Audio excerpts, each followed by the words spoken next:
சென்னை மயிலாப்பூரில் மாநகர பேருந்து பேரிகார்டில் மோதியதில் அதன் அருகே நின்றிருந்த காவலருக்கு மார்பு பகுதியில் பலத்த காயம் ஏற்பட்டது. சென்னை மயிலாப்பூர் ராதாகிருஷ்ணன் சாலையில் சந்துரு என்ற காவலர் வாகன சோதனையில் ஈடுபட்டிருந்தார். அப்போது பிராட்வேயில் இருந்து தாம்பரம் செல்லும் மாநகர பேருந்து பேரிகார்டை இடித்ததில் அருகே நின்ற காவலர் சந்துருவின் மார்பு பகுதியில் பேரிகார்டு மோதியது. இதனால் மயங்கி விழுந்த அவரை சக போலீசார் மீட்டு ராயப்பேட்டை அரசு மருத்துவமனையில் சேர்த்தனர். இதனிடையே காவலர் மீது பேரிகார்டு மோதியதை பேருந்து ஓட்டுநர் கவனிக்கவில்லை என கூறப்படுகிறது. இந்த சம்பவம் தொடர்பாக மயிலாப்பூர் போக்குவரத்து போலீசார் விசாரணை மேற்கொண்டு வருகின்றனர். திருத்தணி ரயில் நிலையத்தில் பட்டுப்புடவை வியாபாரியை தாக்கியதாக இளைஞரை போலீசார் சுற்றி வளைத்து கைது செய்தனர். திருத்தணி ரயில் நிலைய நடைமேடையில் நின்ற ஜமால் பாய் என்ற பட்டுப்புடவை வியாபாரியை அண்மையில் இளைஞர்கள் சிலர் கடுமையாக தாக்கினர். இது தொடர்பான வீடியோ சமூக வலைதளங்களில் வேகமாக பரவியது. போலீஸ் விசாரணையில் திருத்தணி செந்தமிழ் நகரைச் சேர்ந்த மணிகண்டன் வியாபாரியை தாக்கியது தெரியவந்தது. இதைத் தொடர்ந்து வேலூர் அருகே ரத்னகிரி முருகன் கோயில் பகுதியில் பதுங்கியிருந்த அவரை போலீசார் கைது செய்து சிறையில் அடைத்தனர். பல்லடம் அருகே வாகனம் மோதி இருசக்கர வாகனத்தில் சென்ற மளிகை கடைக்காரர் உயிரிழந்தது சோகத்தை ஏற்படுத்தியது. திருப்பூர் மாவட்டம் குண்டடம் அருகே வாகனம் மோதி இருசக்கர வாகனத்தில் சென்ற மளிகை கடைக்காரர் உயிரிழந்தார். பல்லடம் அருகே உள்ள வெள்ளநத்தம் பகுதியைச் சேர்ந்த மளிகை கடைக்காரர் ராஜேந்திரன் பொருள்கள் வாங்க தாராபுரம் பகுதிக்கு சென்று கொண்டிருந்தார். குண்டடம் அருகே உள்ள மின்சார வாரிய அலுவலகம் அருகே சாலையில் சென்றபோது பின்னால் வந்த சரக்கு வாகனம் அவரை முந்தி செல்ல முயன்றபோது விபத்து ஏற்பட்டது. உத்தரப்பிரதேசத்தில் குழந்தை பாலியல் வன்கொடுமை விவகாரத்தில் குற்றம் சாட்டப்பட்டவரை போலீசார் சுட்டுப்பிடித்ததால் பரபரப்பு ஏற்பட்டது. உத்தரப்பிரதேச மாநிலம் அம்ரோஹா பகுதியில் 3.5 வயது குழந்தையை பாலியல் வன்கொடுமை செய்த நபரை போலீசார் சுட்டுப்பிடித்தனர். 48 வயதாகும் கஜேந்திரா என்ற நபர் சிறுமியை வயலுக்கு தூக்கிச் சென்று பாலியல் வன்கொடுமை செய்துள்ளார். போலீசார் பிடிக்க சென்றபோது அந்த நபர் தப்ப முயன்றதால் சுட்டுப்பிடித்தனர். அத்துடன் அந்த நபரிடமிருந்து ஒரு நாட்டு துப்பாக்கி, தோட்டாக்கள் மற்றும் பதிவு செய்யப்படாத வாகனம் ஆகியவற்றையும் காவல்துறையினர் பறிமுதல் செய்துள்ளனர். உத்தரப்பிரதேசத்தில் சீன சிரப் மூலம் தயாரிக்கப்பட்ட 15,000 கிலோ போலி தேன் பறிமுதல் செய்யப்பட்டது. உத்தரப்பிரதேச மாநிலம் ஹாப்பூர் பகுதியில் உள்ள கிடங்கு ஒன்றில் சீனாவின் சிரப் மூலம் தயாரிக்கப்பட்ட 15,000 கிலோ போலி தேனை உணவு பாதுகாப்புத்துறை அதிகாரிகள் பறிமுதல் செய்தனர். இந்த சோதனையில் 500க்கும் மேற்பட்ட கேன்களில் அடைத்து வைக்கப்பட்டிருந்த போலி கலப்பட தேன் பறிமுதல் செய்யப்பட்டது. இதன் மதிப்பு 60 லட்சம் ரூபாய் இருக்கும் என தெரிவிக்கப்பட்டுள்ளது. வெனிசுலாவில் அமெரிக்க படைகள் தாக்குதல் நடத்திய புதிய வீடியோக்கள் வெளியாகி பரபரப்பை ஏற்படுத்தியுள்ளன. வெனிசுலாவின் கராகஸ் நகரில் அந்நாட்டு அதிபர் மதுரோவை அமெரிக்கா கைது செய்தபோது அமெரிக்க படைகள் தாக்குதல் நடத்திய புதிய காட்சிகள் வெளியாகியுள்ளன. நாட்டின் மிகப்பெரிய ராணுவ தளமான ஃபியூட்டே டியூனா அருகே ஹெலிகாப்டர்கள் பறப்பது மற்றும் வான்வழி தாக்குதல் நடத்தப்படும் காட்சிகள் இந்த வீடியோவில் இடம்பெற்றுள்ளன.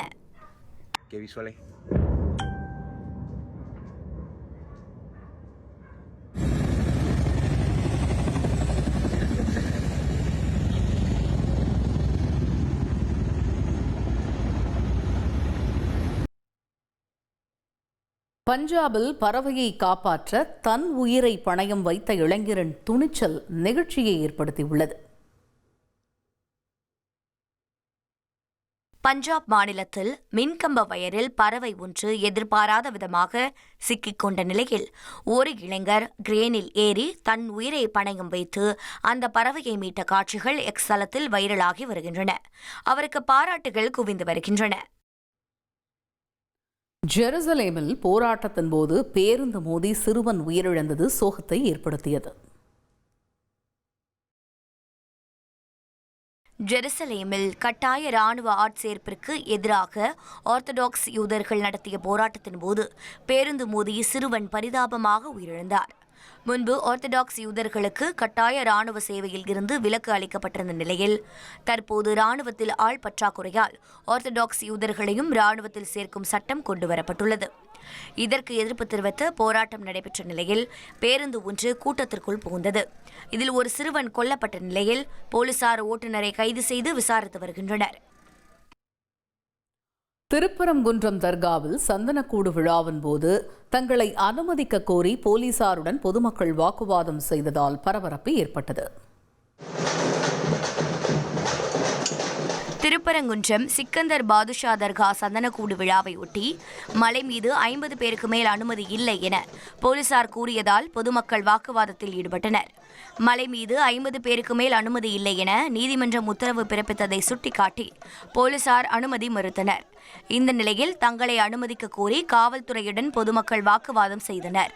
இதனால் அங்கு சிறிது நேரம் பரபரப்பு ஏற்பட்டது.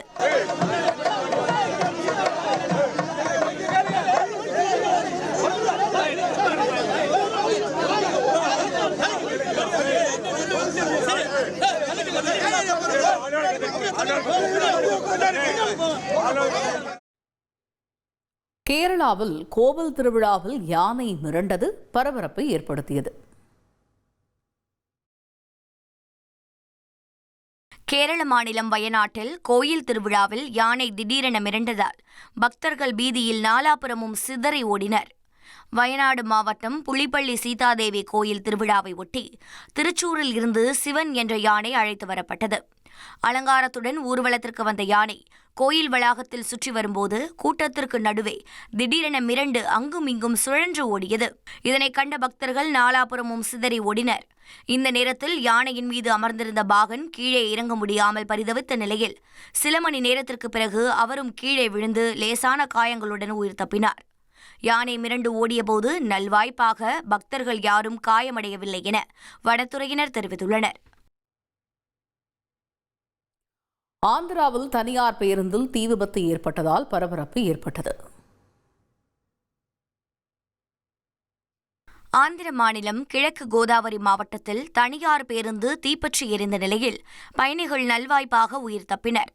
கம்மத்திலிருந்து விசாகப்பட்டினம் நோக்கி சென்ற தனியார் பேருந்து கோவூர் பாலத்தை நெருங்கிய போது மின்கசிவு காரணமாக தீப்பற்றி எரிந்தது.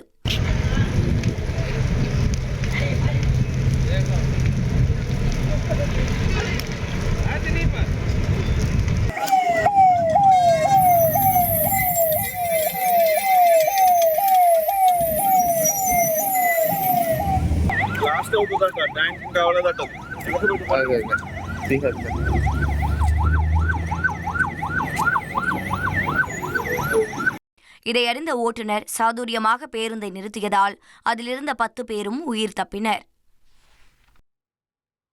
நாமக்கல் மாவட்டம் பரமத்திவேலூர் அருகே 300 அடி பள்ளத்தில் லாரி கவிழ்ந்து தொழிலாளி பலியானார். பரமத்திவேலூரில் 300 அடி பள்ளத்தில் லாரி கவிழ்ந்து விபத்திற்குள்ளானதில் தொழிலாளி உயிரிழந்தது சோகத்தை ஏற்படுத்தியது. நாமக்கல் மாவட்டம் பரமத்திவேலூரை அடுத்த பெரிய சூரம்பாளையத்தில் கிரானைட் கல்குவாரி செயல்பட்டு வருகிறது. இங்கு தருமபுரி மாவட்டம் பெண்ணாகரம் முத்தம்பட்டியைச் சேர்ந்த ஓட்டுநர் வேணுகோபால் லாரியை ஓட்டி சென்றபோது லாரி 300 அடி பள்ளத்திற்குள் கவிழ்ந்தது. இதில் ஓட்டுநரின் அருகில் இருந்த சுப்பிரமணி உயிரிழந்த நிலையில் வேணுகோபால் பலத்த காயமடைந்தார். கிருஷ்ணகிரி அருகே நள்ளிரவில் கடையில் மர்ம நபர் புகுந்தது வியாபாரிகள் மத்தியில் பதைபதைப்பை ஏற்படுத்தியுள்ளது. கிருஷ்ணகிரி அருகே நள்ளிரவில் சாலையோர கடையில் மர்ம நபர் புகுந்தது பீதியை ஏற்படுத்தியுள்ளது. கிருஷ்ணகிரி மாவட்டம் மத்தூர் அருகே உள்ள கண்ணண்டாஹள்ளி பகுதியில் உள்ள சாலையோர நொறுக்கு தீனி கடையில் நள்ளிரவில் மர்ம நபர் புகுந்தார். கடையில் இருந்த நொறுக்கு தீனிகளை எடுத்த அவர் கடை உரிமையாளர் வந்ததை அறிந்ததும் பதறி அடித்துக் கொண்டு தப்பி ஓடியுள்ளார். இது தொடர்பான புகாரின் பேரில் போலீசார் விசாரித்து வருகின்றனர்.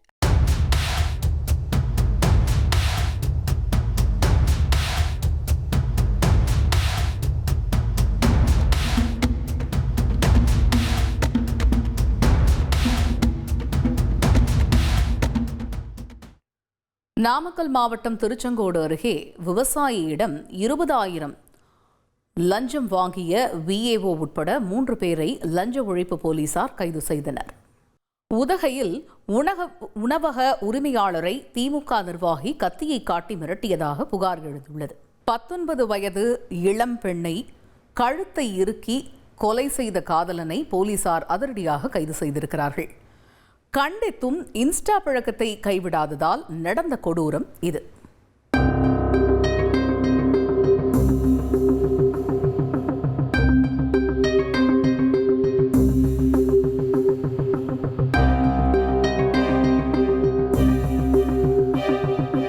தென்காசி மாவட்டம் இளையரசனேந்தல் அருகே உள்ள கஸ்தூரி ரங்காபுரம் காட்டுப்பகுதி.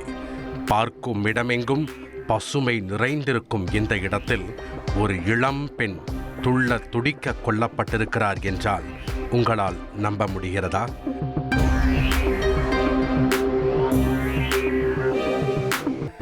அதை செய்த கொடூரன்தான் போலீஸ் வாகனத்தில் முக்காடு போட்டு அமர்ந்திருக்கிறார்.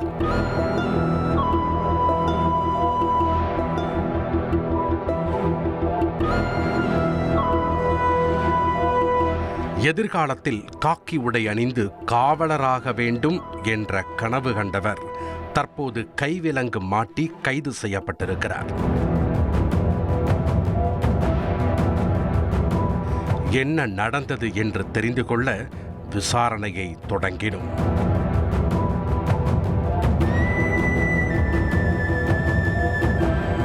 விருதுநகர் மாவட்டம் ராஜபாளையம் தளவாய்புரத்தைச் சேர்ந்தவர் உமா. 19 வயதான இவர் பாறைப்பட்டியில் உள்ள தனியார் கோச்சிங் சென்டரில் காவலர் தேர்வுக்காக படித்து வந்திருக்கிறார். சம்பவத்தன்று வழக்கம் போல கோச்சிங் சென்டருக்கு சென்ற உமா திடீரென மூச்சு பேச்சின்றி கஸ்தூரி ரங்காபுரம் காட்டுப்பகுதியில் கிடப்பதாக 108 ஆம்புலன்ஸுக்கு தகவல் கிடைத்திருக்கிறது. உடனே சம்பவ இடத்திற்கு சென்ற ஆம்புலன்ஸ் குழு அங்கே மயங்கி கிடந்த உமாவை பரிசோதித்துள்ளனர். அப்போது அவர் ஏற்கனவே இறந்துவிட்ட பயங்கரம் தெரிந்திருக்கிறது.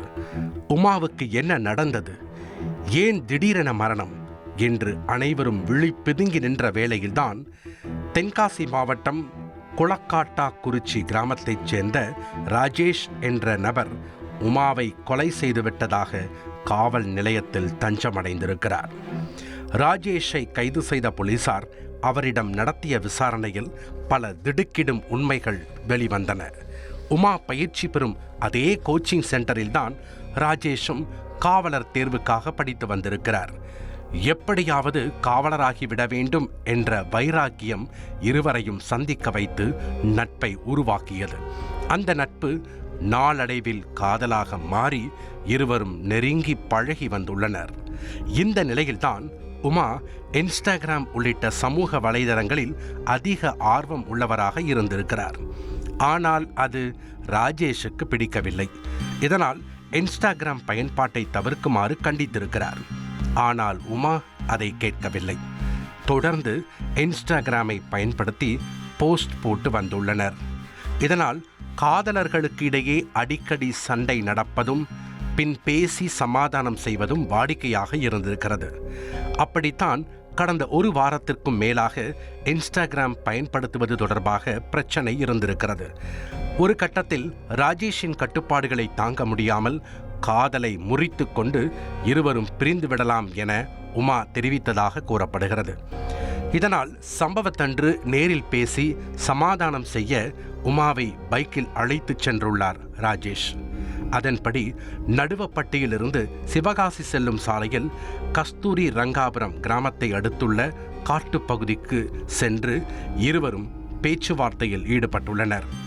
அங்கே தன்னை திருமணம் செய்து கொள்ளும்படி ராஜேஷ் உமாவிடம் வலியுறுத்தியிருக்கிறார்.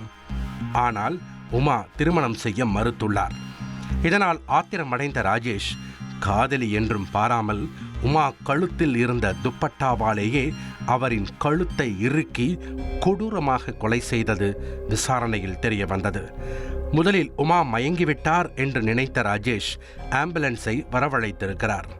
ஆனால் அவர் இறந்துவிட்ட செய்தி அறிந்து காவல் நிலையத்தில் சரணடைய சென்றிருக்கிறார். அதன் பிறகுதான் பெரிய வேடிக்கையே நடந்திருக்கிறது. முதலில் ராஜேஷ் அருகிலிருந்த வெம்பக்கோட்டை காவல் நிலையத்தில் சரணடைய சென்றுள்ளார். ஆனால் உமாவின் சடலம் கிடந்த இடம் தங்களது எல்லைக்குள் வரவில்லை என திருவேங்கடம் காவல் நிலையத்தை கைகாட்டியிருக்கிறார்கள். பின்னர் திருவேங்கடம் காவல்துறையினரும் இது தங்களது எல்லைக்குள் வரவில்லை என கை கழுவி உள்ளனர். அடுத்ததாக வந்த கழுகுமலை காவல் நிலைய போலீசார் இது தங்களது எல்லைதான் என ஒரு வழியாக சமாதானத்திற்கு வந்துள்ளனர். இப்படி தூத்துக்குடி, விருதுநகர், தென்காசி என 3 மாவட்ட காவல்துறையினரும் சாப்பு 3 விளையாடி முடிவுக்கு வந்துள்ளனர். பின்னர் கழுகுமலை போலீசார் உமாவின் சடலத்தை மீட்டு உடற்கூராய்வுக்காக அனுப்பி வைத்துவிட்டு ராஜேஷை கைது செய்து விசாரணை நடத்தி வருகின்றனர். இன்ஸ்டாகிராம் சண்டையில் காவலராக நினைத்த ஒரு காதல் ஜோடியில் காதலன் சிறைக்கும் காதலி கல்லறைக்கும் சென்ற சம்பவம் தென்காசி பகுதியில் பரபரப்பை ஏற்படுத்தி உள்ளது.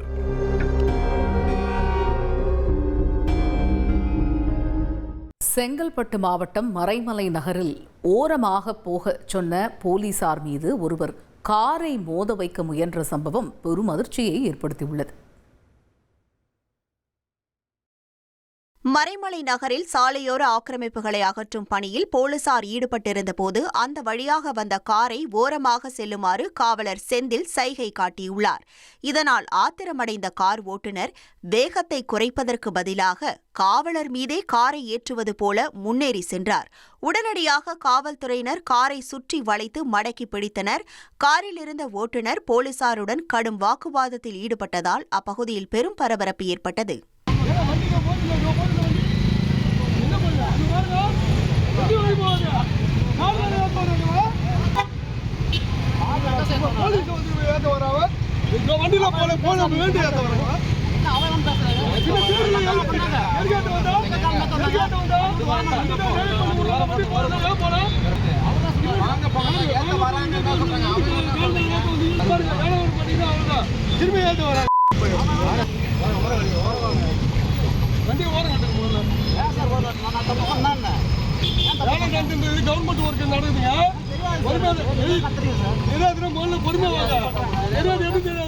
பாகிஸ்தானுக்கு உளவு வேலை பார்த்து வந்த 15 வயது சிறுவன் கைதாகியுள்ளது பெரும் அதிர்ச்சியை ஏற்படுத்தியுள்ளது.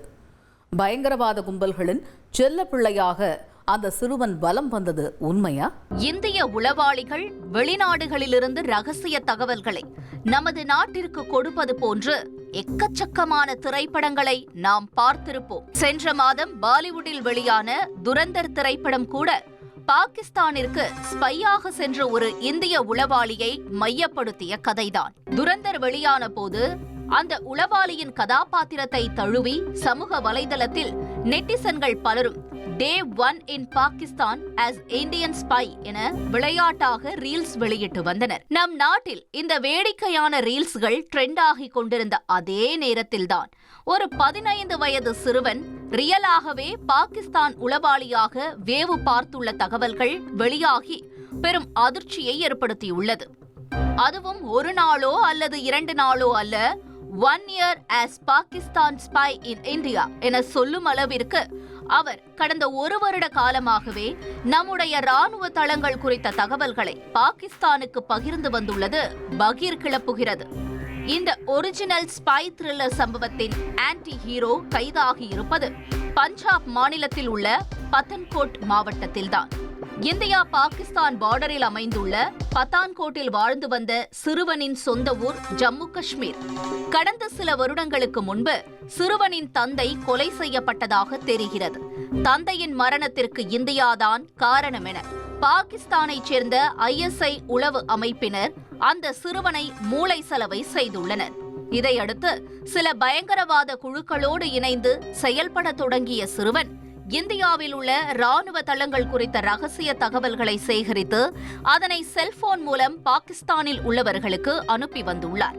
சிறுவனிடமிருந்து கைப்பற்றப்பட்ட செல்போனை ஆய்வு செய்தபோது அதிகாரிகளே அதிர்ந்து போயிருக்கிறார்கள். தடை செய்யப்பட்ட பகுதிகளுக்குள்ளும் சிறுவன் ஊடுருவி புகைப்படம் மற்றும் வீடியோக்களை ரெக்கார்ட் செய்து அனுப்பியுள்ளதாகவும் சொல்லப்படுகிறது.